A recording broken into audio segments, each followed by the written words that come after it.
नमस्कार। डैंड्रफ और बाल झड़ना, क्या ये दोनों आपस में जुड़े हुए हैं? ये एक ऐसी कंफ्यूजन है ना जिससे बहुत सारे लोग परेशान रहते हैं। तो आज हम इसी के पीछे का मेडिकल सच क्या है वो जानेंगे और पूरे मामले को अच्छे से समझेंगे। ये सवाल तो शायद हर उस इंसान के मन में आता है जो कंघी में फंसे बालों को देखकर परेशान होता है और साथ ही कंधों पर गिरी सफेद पपड़ी से भी। तो क्या सच में डैंड्रफ ही है बालों के झड़ने का असली गुनहगार? चलिए पता करते हैं। तो सबसे पहले उस आम धारणा की बात करते हैं जो सालों से हमारे दिमाग में बैठी हुई है कि भाई डैंड्रफ होता है और उसी की वजह से बाल सीधे अपनी जड़ से कमजोर होकर गिरने लगते हैं। तो इसका सीधा और शायद थोड़ा चौंकाने वाला जवाब है नहीं। जी हाँ, डैंड्रफ सीधे सीधे आपके बाल नहीं झाड़ता। लेकिन रुकिए, कहानी यहीं खत्म नहीं होती। असलियत तो इससे कहीं ज्यादा गहरी और कह सकते कॉम्प्लेक्स है। तो फिर अगर डैंड्रफ नहीं तो असली अपराधी कौन है? देखिए, डैंड्रफ और बाल झड़ने का जो रिश्ता है ना, वो डायरेक्ट नहीं, इनडायरेक्ट है। और इस रिश्ते की सबसे जरूरी कड़ी है इन्फ्लेमेशन, मतलब स्कैल्प में होने वाली अंदरूनी सूजन, जिसे शोथ भी कहते हैं। असली वजह यही है जिस पर हमें ध्यान देना है। अब यहाँ पे एक जरूरी मेडिकल टर्म आता है, सेबोरिक डर्मेटाइटिस। ये सिर्फ मामूली रूसी नहीं है, ये एक मेडिकल कंडीशन है। इसमें होता क्या है कि स्कैल्प पर लाल लाल पैच और सूजन आ जाती है और असल प्रॉब्लम की जड़ यहीं से शुरू होती है।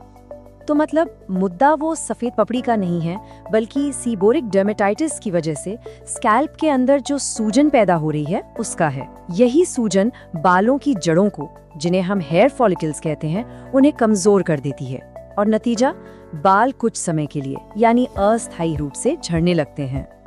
लेकिन कहानी सिर्फ स्कैल्प की सूजन पर ही खत्म नहीं होती।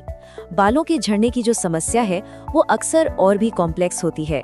इसके पीछे कई दूसरे कारण भी हो सकते हैं।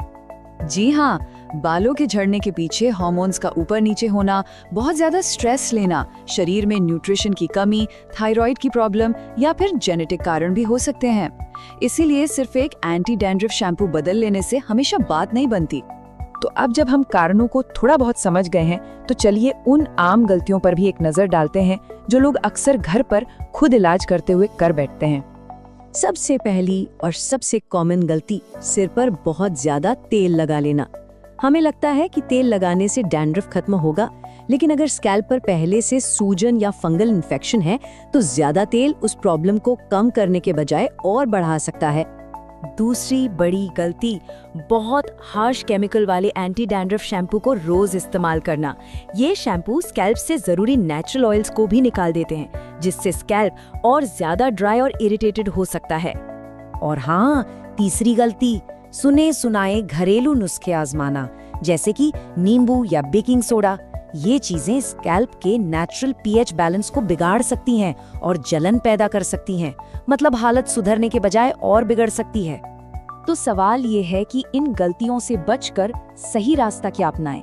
देखिए, इसका समाधान एक सिस्टमैटिक मेडिकल अप्रोच में है जो प्रॉब्लम की जड़ तक पहुंचता है। एक सही मेडिकल प्लान कई स्टेप्स में काम करता है। पहला और सबसे जरूरी स्टेप है सही डायग्नोसिस, मतलब असली वजह का पता लगाना। इसके बाद आते हैं medicated shampoo, anti inflammatory lotion और अगर जरूरत हो तो न्यूट्रिशनल सप्लीमेंट्स। और हाँ, लाइफस्टाइल में सुधार और स्ट्रेस मैनेजमेंट भी इसका एक बहुत जरूरी हिस्सा है। अच्छा, तो असर दिखने में कितना वक्त लगता है ये भी जानना जरूरी है।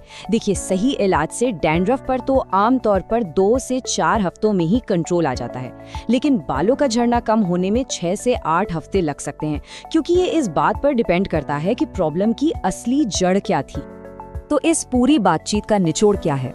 निचोड़ ये है कि हाँ, बाल झड़ना और डैंड्रफ कनेक्टेड हो सकते हैं, लेकिन हर केस में इनकी वजह अलग होती है।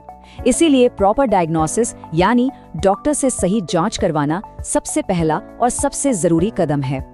तो आखिर में बस एक सवाल सोचना जरूरी है कि जब एक एक्सपर्ट की मदद से प्रॉब्लम की असली जड़ का पता चल सकता है, तो फिर अंदाजे के आधार पर खुद ब खुद इलाज करते रहना क्या सही